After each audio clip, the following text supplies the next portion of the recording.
Hi, it's Phil, and it's time to synchronize your animation with your audio. Today I'm going to show you how to use markers and the audio waveform display option in After Effects to match your visuals and your voiceover or music perfectly. So here we go. Hello everybody, how are you doing?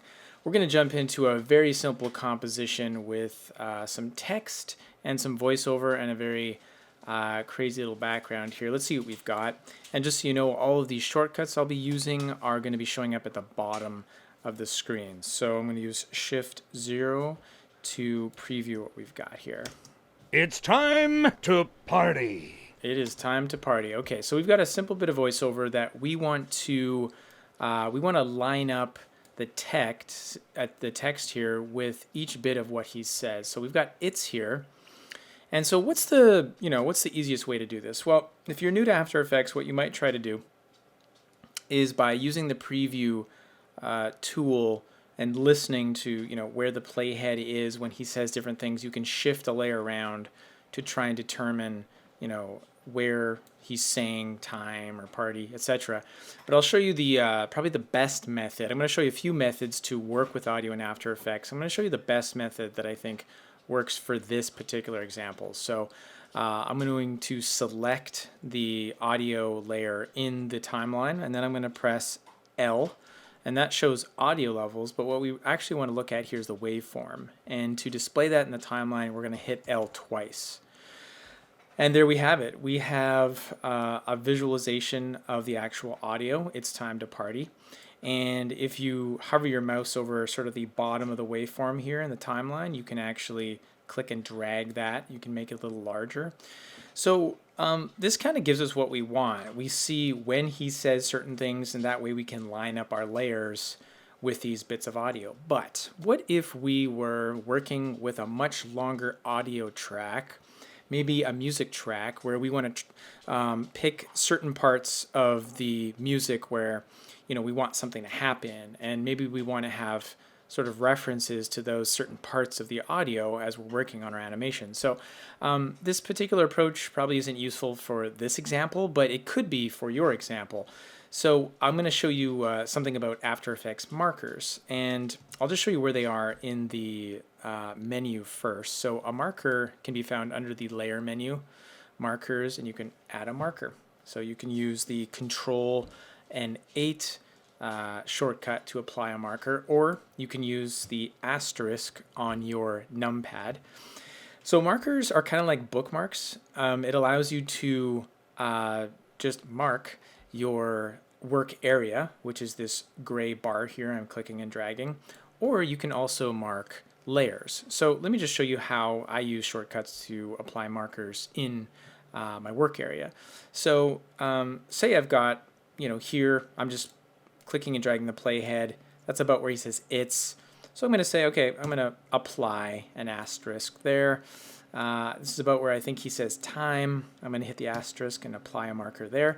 The cool thing about markers is you can also apply them while you're actually previewing your animation or listening to your audio. And I'll show you what that looks like. And if you didn't know, now we're going to preview just our audio in the timeline. And the way to do that is to press the period key on your numpad. And just watch this. I'm going to hit the period key and apply a few markers while the playhead's actually playing. It's time to party. So as you can see, this can be helpful if you're listening to a music track, and you can quickly sort of hash out where the markers should be, and you can adjust them afterwards. So another thing you can do with markers is you can apply them to layers. So if I select this layer and press the asterisk or apply a marker in another way, as I shown you in the menu, or you can use Control 8. Let me try that here. There it is. So you can apply markers to an actual layer, and that can be helpful, especially if you need to move that layer and still track what that marker is basically bookmarking on the layer. But I just wanted to show you a quick example of why sometimes markers on your work area, on the gray area here, versus markers on your layer can be advantageous or disadvantageous. So I'm going to just click into another comp, it's basically an identical one, but with lots of layers. And one of the things is if you apply markers to a layer, if you're scrolling down through your list of layers here, and I'm going to use the space bar. You can actually use your space bar to navigate through your layer system here. As you can see, if you navigate down to, maybe you want to move some of these layers around to match with markers you've set, you can no longer see the markers on that layer. However, and I'm just going to Command Z that, and I'm just going to apply a few markers to the work area by making sure no layers are selected. So I'll put one there, put one there. Now, if I use the space bar to scroll down through the layers, now we still see our markers, and that allows us to line things up properly if that's what we're trying to do. But anyway, just some quick pros and cons of using markers on layers or work areas. But in this particular case, we actually don't need markers. We can pretty much see where we need to move our layers. So another quick tip, how to get rid of markers, you say, because you can click and you can drag them. You can, as you saw in the other composition, you can double click to actually label these markers. You could say, if this is where it's time, you can label your marker and it displays here in the work area. It can be very helpful. But to delete a marker, just hold the Command button on a Mac, and that would be Control on PC, and you can just click.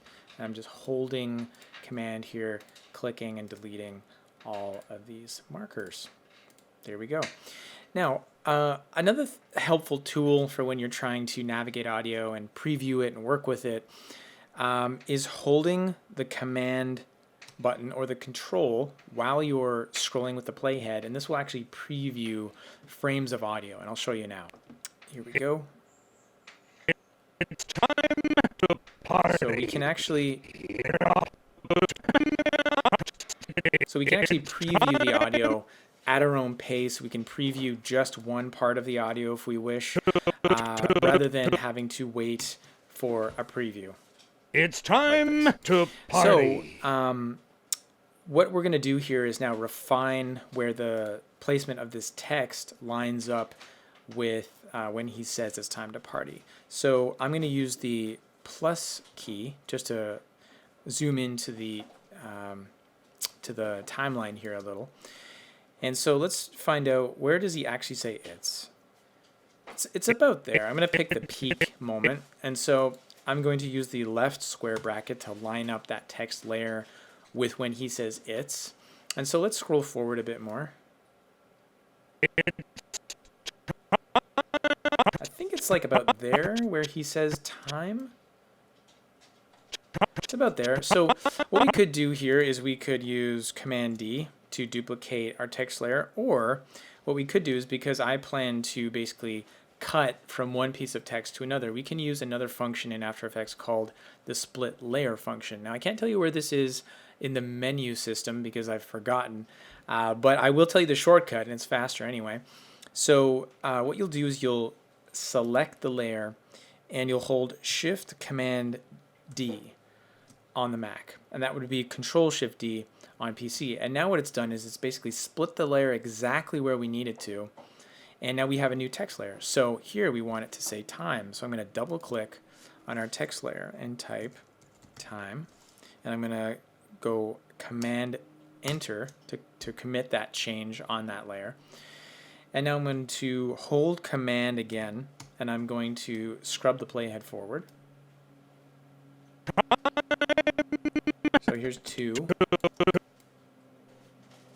Okay, and now we're going to split this layer again, and that would be Command Shift D on Mac, Control Shift D on PC.